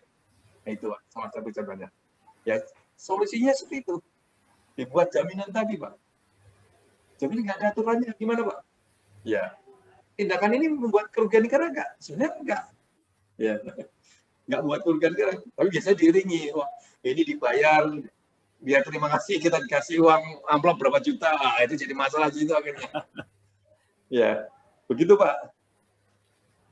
Ya. Mohon maaf Pak Muji, berarti pada saat pelaksanaan pekerjaan itu jika prestasinya 86% di lapangan, terus karena keterdesakan aturan dari dari keuangan di tanggal 21, sebenarnya di tanggal 21 itu pelaksananya masih 86% di lapangan.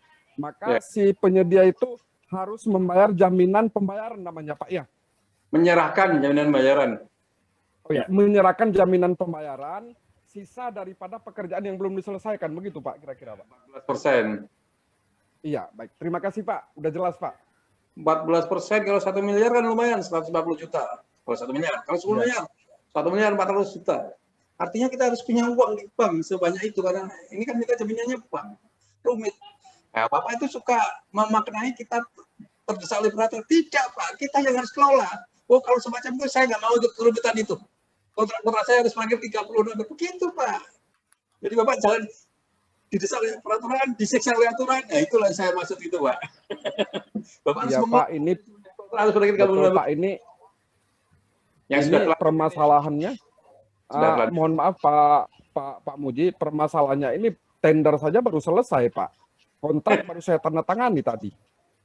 Ya berarti ini harus diawasi setiap hari, diingatkan penyedianya, jangan masuk dalam kerumitan ke sana. Mudah-mudahan di tanggal 20 Desember sudah selesai, gitu Pak Muji ya. Mohon maaf kalau saya sering menyindir Bapak. Tersinggung nggak Bapak? Baik Pak, saya senang dengan seperti ini. Terima kasih Pak, udah puas saya Pak.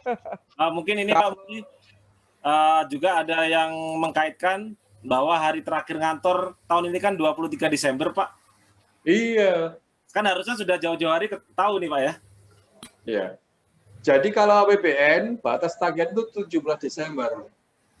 Jadi Pak Irwan, ya, omongan-omongan saya itu banyak menyinggung seperti gamas, tersinggungnya Pak, dia berupa Pak. Oh kalau seperti itu saya harus begini-begini. Nah, itu Pak maksudnya. Jangan mempersoalkan kita terpojok oleh suatu aturan. Sama Pak Mukhlis itu juga sama. Oh kalau begitu saya harus atur. Maka di tempat Pak Mukhlis kalau nggak salah bisa cerita Pak Mukhlis, bisa sharing. Kontrak berakhir 30 November ya? November 30 November ya? Praterimanya November. Oh, ya gitu lah. Ya. Iya, Desember kita tuh jangan disiksa pekerjaan. Kita enjoy saja lah hidup ini. Gitu Pak ya? Pak Irwan, ya. Nanti kita akan buat sesi lagi lah tentang apa? Pembayaran di akhir tahun. Mungkin tanggal berapa itu? Saya lupa tanggalnya. Ya. Tanggal 16, Pak. Ya, tanggal 16 ya. Ya. Oke, kalau nggak ada lagi, saya akhiri. Apa masih ada lagi yang mau tanya? Silakan Bapak Ibu. Klik tombol raise hand. Masih ada 15 menit. Kalau memang tidak ada, kita akhiri. Yang chat di chat Zoom, silakan klik tombol raise hand. Tombolnya ada di partisipan. Silakan Bapak Ibu.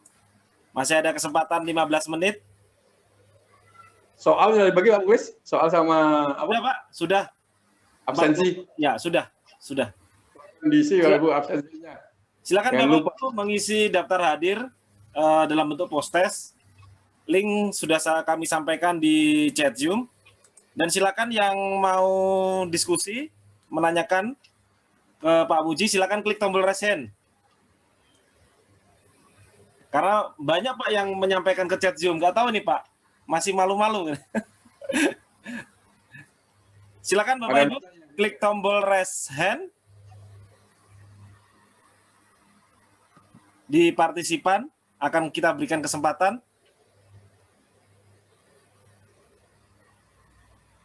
Pak Agung Erianto, silakan bergabung Pak. Silakan disampaikan langsung Pak pertanyaannya ke Pak Muji. Ada yang nulis pertanyaan Pak Mukhlis? Saya nggak sempat nyari. Ada muncul Pak, ini saya panggil nih Pak, ada yang di sini ya. Ya. Silakan Pak Agung Erianto, silakan diklik unmute Pak. Ya silakan Pak. Oke, terima kasih Pak Muji. Mohon maaf saya tidak tampilkan video. Ya. Kalau lihat Perlem 9 LKPP kan alurnya setelah BAST antara PPK dengan penyedia, selanjutnya diserahkan ke KPA.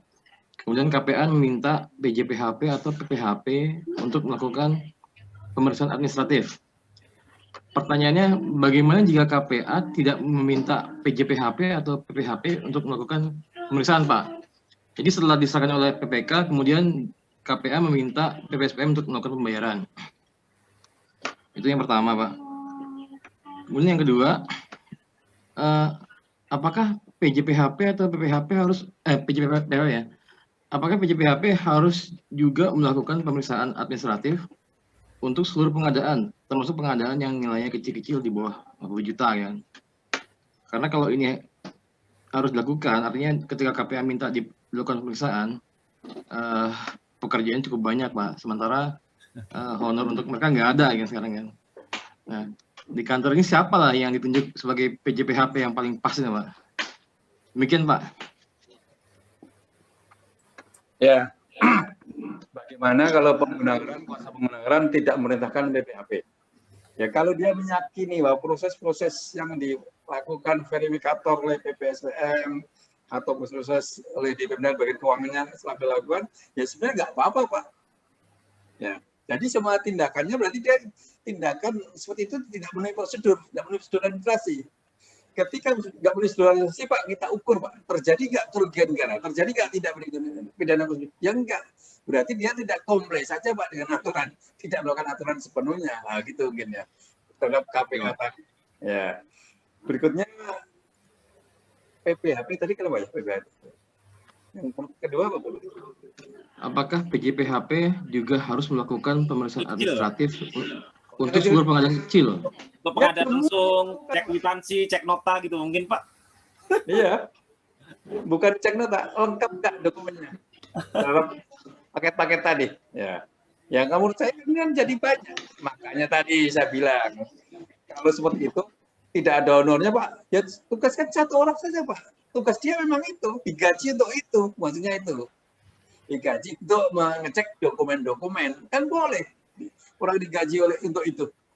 Kalau nggak ada, angkat aja, rekrut aja secara jasa lainnya. Nah, bisa seperti itu, Pak. Jadi, nggak boleh kasih honor. Jadi tidak boleh tindakan kita, Pak. Dan kalimat tidak ada honor untuk PPHP, ya kita carilah, Pak. Ini karena kita kekurangan orang, ya kita rekrutlah jasa lainnya. Oke, kamu jasa lainnya ya, bukan PNS, tolong dicek lengkap tidak lengkap. Gitu aja, Pak. Nah, jadi kalau kita periksa tidak ada masalah, dokumennya ada semua. Oke, Pak. Jadi kantor harus siap mengalokasikan satu orang pegawai ya untuk menjadi PJPHP. Bisa orang yang pegawai ASN yang dia fokus di situ, ya boleh aja, daripada dia nggak main HP saja, main Facebook saja, suruh ngecek dokumen aja. Atau dibuatin aplikasi saja sudah. Aplikasi tadi orang mau menagih pembayaran, lengkap situ dilampiri dokumen-dokumennya. Selesai. Kita permudah seperti itu aja. Oke, Pak. Ya. Terima kasih, Pak. Siap. Terima kasih, Pak Rian.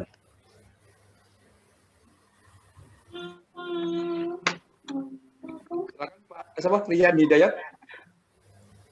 Silakan Pak Rian Hidayat. Iya, Assalamualaikum. Waalaikumsalam. Saya ingin bertanya dua pertanyaan, Pak. Yang pertama yang tadi saya baru selintas dengar, maaf tadi saya sholat isya dulu. Untuk yang belanja sampai kwitansi nota pun harus ada gitu, Pak. Nah, untuk PPH atau PJHP, Pak ya. Nah, kalau itu bisa nggak, Pak? Soalnya kan verifikator keuangan memeriksa juga syarat-syarat dokumen untuk pembayaran, Pak ya, kelengkapan. Itu yang pertama, Pak. Yang kedua, Pak, terkait untuk kontrak konsultan pengawas, Pak. Ketika di dalam kontrak itu kan yang selalu ditemukan kontraknya itu setelah hanya ditemukan sampai penyerahan 100% tidak ke masa pemeliharaan. Nah, itu kan kelemahannya adalah ketika masa pemeliharaan itu tidak ada yang menjudgment bahwa pemeliharaannya telah berakhir gitu. Nah, ketika hal itu terjadi dan misalnya sudah lewat tahun, Pak ya, ini kejadian klasiknya, apakah si PPK bisa meminta bantuan tim teknis? Kan kalau berikatan lagi mungkin sulit, Pak, untuk penganggaran ya. Jadi tim teknis di luar dari konsultan pengawas tersebut, Pak. Itu mungkin, Pak, pertanyaan, Pak. Terima kasih, Pak. Tim teknis itu maksud mana? ini, halo Pak. Dari Pemda mana? Pak Rian dari Saya mana? dari Jawa Barat Pak. Oh, Pemprov. Pemprov Jawa Barat, Pak. Iya. Ya, tadi Pak mengenai dokumen kecil tadi, ya itu harus dikoleksi lengkap oleh PPHP. Ya, itu kalau mengikuti aturannya, Pak. Kalau mengikuti logika saya, PPHP itu nggak diperlukan, Pak. Ketika dokumen lengkap, lengkap di mana? Yang ada PPSDM, oh kalau Pemda bukan PPSDM ya, mungkin di PPK ya. Ya, PPJPK Pak. PJPK Pak. SKPD. Iya, PPK. PPJPK. Ya sudah, yang penting Bapak itu jaga serah terimanya benar, dokumennya lengkap. Masalah organisasinya ini, ya ini keruwetan sendiri ya gitu. Apalagi nggak ada owner. Jadi Bapak jangan ribut PPHP-nya, Pak. Bapak ribut serah terimanya benar nggak? Dokumennya lengkap nggak? Dua itu paling Bapak ributkan. PPHP, ya itu yang ketiga lah, masalah ketiga. Gitu Pak, yang penting itu serah terimanya benar nggak? Kedua, lengkap nggak dokumennya? Selesai. Ya. Kalau Bapak punya anggaran, bentuk PPHP. Jadi kalau ngikuti aturannya Pak, harus ada PPHP dengan PJPHP. Kalau ngikuti aturannya. Ya. Oke. Silakan Bapak harus ngikuti aturan, jangan ngikuti saya. Kalau saya ngikuti Pak Muji aja. Ya, jadi Bapak ngikuti aturan, Bapak nggak usah ribut lagi Pak. Ketika ada PPHP, sudah ada proses-proses seperti kata, ya sudah.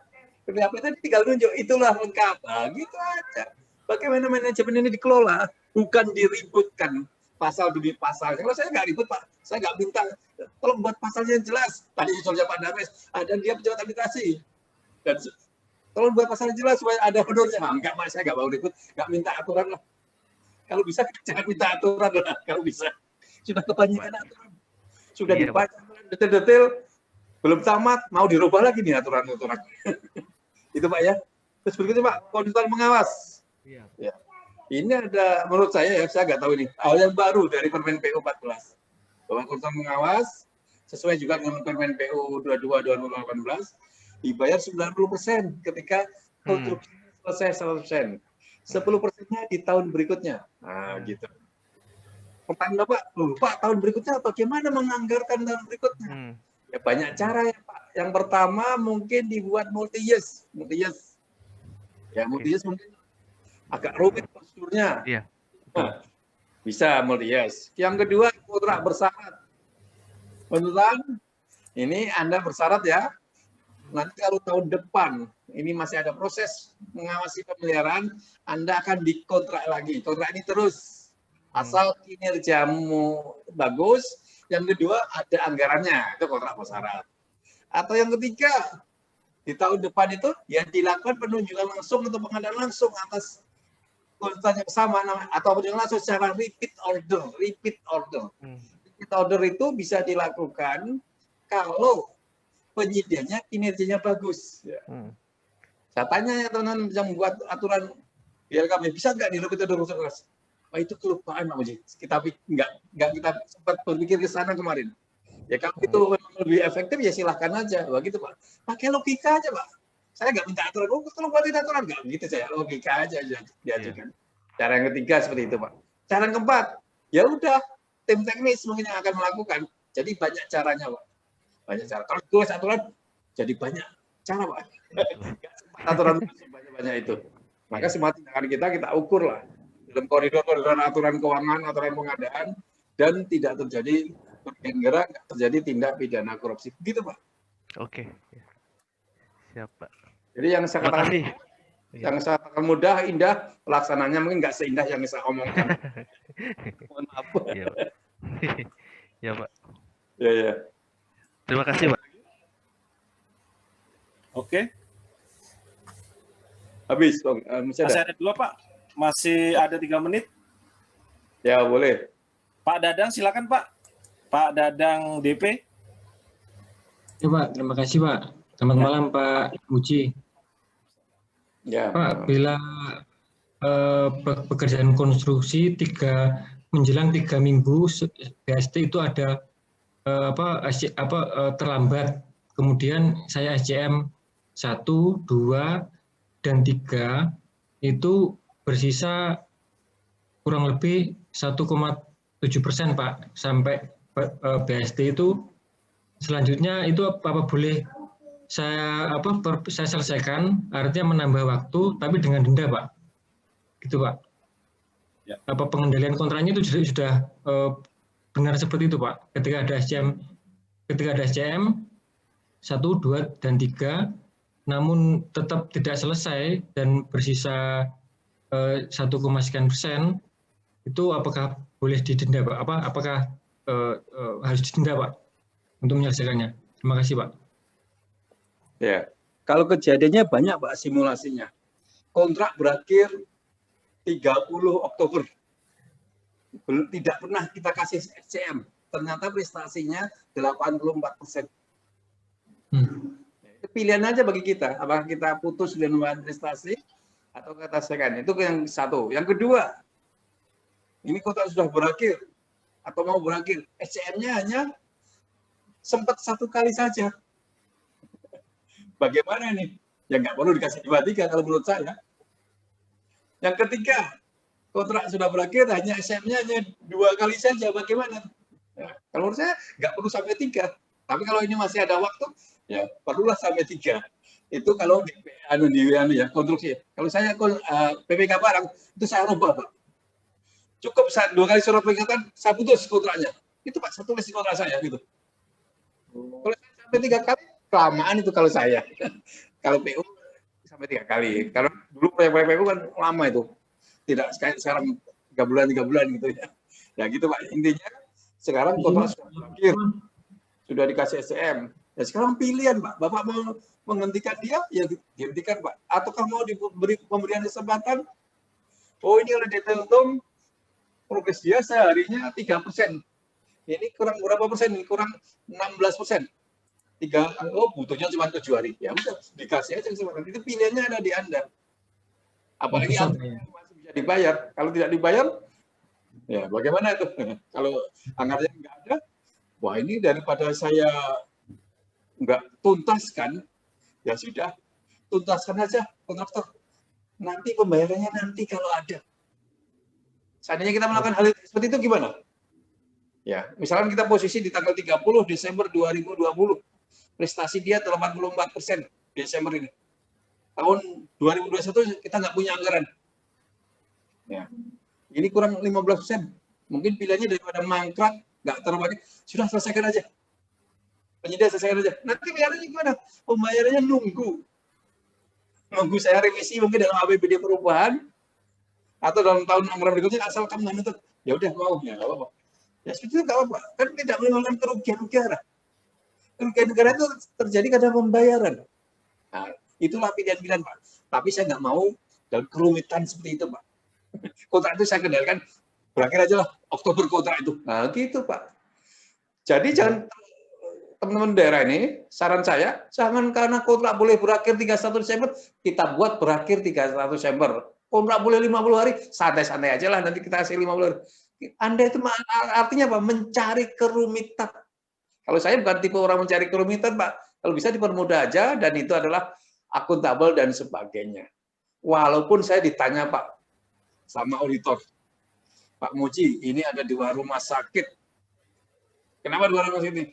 Dibangun, Pak, terlambat 170 hari. Bagaimana menurut Pak Muji? Rumah sakit? Saya tanya, rumah sakitnya ada nggak? Tadi yang dikatakan dari 2 rumah sakit. Ada. Selesai tidak? Selesai. Bermanfaat? Bermanfaat. Jadi apa? Ada, selesai, bermanfaat. Menurut Pak Muji, kemudian 120 hari. Kan sudah saya bilang tadi, rumah sakit ada nggak? Ada, selesai. Ya sudah, terima aja. Denda 170 hari. Gitu, Pak Muji. Aturannya nggak ada aturannya. Aturannya negara terjadi rugi tidak. Jadi bisa bayar. Bisa dong kalau rumah sakitnya ada, selesai, bermanfaat, bayar aja, dan dijelas gitu. Loh, aturannya batasannya 50 hari. Tidak. Itu norma aturannya 50 hari. Ya. Nah, gitu. Terjadi 170 hari, pendapat saya begitu. Pak Muji, ini 170 hari selesai. Boleh nggak dibayar? Saya tanya, ada nggak rumah sakit yang 2 tadi? Ada. Selesai nggak? Selesai. Perluan, ya sudah. PPK-nya mana? PPK-nya dimutasi aja tuh kalau bisa ke tempat yang jauh. Nggak bisa mengendalikan kontrak. Itu Pak Irwan namanya PPK-nya. Udah. Pak dia sudah semen loh Pak, kemana lagi dimutasi Pak, sudah paling jauh tuh, sudah pulau itu. Oke gitu ya. Terima kasih Pak. Mohon maaf omongan-omongan saya agak panas. Mohon maaf. Pak Muji masih ada satu nih Pak Muji, yang terakhir ya, Arison Yosta. Silakan Pak Arison. Ya, silakan Pak, dari mana? Ya, assalamualaikum Pak. Waalaikumsalam. Dari mana Pak? Perkenalkan, saya dari Kabupaten Lampung Barat Pak. Ya, silakan Pak. Dari pengadaan barang jasa. Yang saya tanyakan tadi kan penjelasan Pak Muji tadi, kita cukup satu orang aja itu pejabat pemeriksa hasil pekerjaan yang tugasnya tadi memeriksa administrasi pekerjaan. Tapi kalau di Perpres itu Pak, ada juga panitia pemeriksa hasil pekerjaan. Itu tim yang kalau saya tidak salah, itu tim yang memeriksa administrasi untuk pekerjaan-pekerjaan yang pemilihan penyedianya melalui Pokja gitu Pak. Itu bagaimana kita Pak? Kalau kita tidak dibentuk panitia pemeriksa hasil pekerjaan, tapi cukup satu orang saja pejabat pemeriksa hasil pekerjaan. Mungkin itu saja Pak. Iya, kalau Bapak tidak mengikuti aturan, nanti kan ketemu sama auditor, atau mungkin ketemu sama APA. Dianggap Bapak nggak memenuhi aturan, namanya nggak comply dengan aturan, ya Bapak salah aja. Ya, Bapak ikuti aja lah aturan, jangan ikuti pendapat saya. Jadi kalau mengikuti pendapat saya, ekstrim Pak. PPHP itu nggak perlu. Ketika verifikatornya itu meriksa semuanya Pak. Jadi saya tuh nggak bisa dibayar Pak kalau nggak lengkap Pak dokumennya, kalau nggak benar dokumen. Jadi kalau saya ditanya auditor teman, mana dokumen? Saya minta, verifikator, boleh pinjam dokumennya? Nah ini Pak lengkap semua Pak. Nah gitu. Nggak perlu kalau menurut saya PPHP itu. Itu pendapat saya Pak. Tapi kalau Bapak ikuti saya, ya nanti Bapak akan diperiksa, nggak memenuhi aturan. Ya. Jadi wawasan saya mungkin terlalu mendahului zaman ini, mungkin gitu ya, mohon maaf. Siap Pak. Aturannya. Tapi dengan memahami ini Pak, kita nggak usah meributkan PPHP dan sebagainya. Yang kita ributkan serah terimanya benar nggak? Supaya itu nggak menjadi masalah kerugian negara, nggak menjadi masalah tipikor. Yang kedua, dokumennya lengkap nggak? Dokumen lengkap itu, kalau kita diperiksa, dokumen itu yang akan berbicara. Bukan mulut kita maksudnya gitu. Ya, tapi kalau Pak ada PPHP, PJHP, ya ikuti aja lah Bapak, nanti tidurnya bisa nyenyak. Kalau nggak ada PPHP, PJHP, ya nanti nggak nyenyak lah ditanya sama auditor dan sebagainya. Nah, gitu Pak. Iya Pak. Bisa dipahami Pak. Jadi saya nggak ngajak Bapak Ibu melanggar aturan, ikuti aja aturan. Gimana Pak Harison? Oh ya, satu lagi Pak. Kalau misalnya untuk yang tahun 2020 ini, kan masih ada pejabat pengadaan yang di dinas-dinas, di instansi. Jadi kalau misalnya pejabat pengadaannya itu merangkap sebagai PJPHP, boleh tidak Pak? Boleh nggak Pokja sebagai PPHP, Pokja sebagai PJHP? Kalau menurut saya nggak cocok itu ada konflik of interest, dia yang ngadain, dia yang memeriksa gitu ya. Kalau menurut saya ya, ini ukuran kadang ukurannya agak subjektif. Ya. Kalau menurut saya paket yang berbeda kali Pak. Kalau paket berbeda dan sebagainya gitu. Boleh di paket yang berbeda. Ya Pak. Ya. Cukup Pak, terima kasih Pak. Terima kasih. Jadi Bapak Ibu, ya PPHP, PJPHP ini ya fungsinya yang membantu gitu, membantu untuk supaya administrasi itu lengkap untuk diarsipkan, supaya administrasi itu lengkap untuk diperiksa gitu aja Pak Muji ya. Nggak sampai harus sebagai syarat untuk pencairan. Jadi tujuannya ya supaya arsip nanti sudah, oh ini sejak awal sampai akhir nih dokumennya sudah lengkap nih diarsip nih, gitu. Jadi nanti kalau diperiksa juga sudah oke. Mungkin gitu Pak Muji, sudah lewat 7 menit. Oh ya, terima kasih Pak Mulis. Jadi yang kita perlu artikan tadi intinya itu serah terimanya benarlah prestasinya, supaya dasar pembayaran nanti tidak terjadi kerugian negara. Yang kedua, kita dokumennya. Jadi adanya PPHP, PJPHP untuk mendukung tadi serah terima benar, dokumennya lengkap, dan mengikuti peraturan. Tidak usah mengikuti saya. Nanti rumit lah, dianggap Bapak melanggar aturan perbuatan melawan hukum. Ya. Mudah-mudahan ini bisa dipahami yang kita sampaikan di malam hari ini ya. Jadi panas-panas beli nanas di pasar baru, lalu ketemu buah manggis, puas nggak puas karena waktu sudah habis. Sampai jumpa dalam webinar berikutnya. Wassalam. Terima kasih Bapak Ibu, terima kasih Pak Muji Santosa atas pencerahannya malam ini. Kegiatan ini kita akhiri dan sampai ketemu di kegiatan webinar lainnya. Terima kasih, saya akhiri. Wassalamualaikum warahmatullahi wabarakatuh.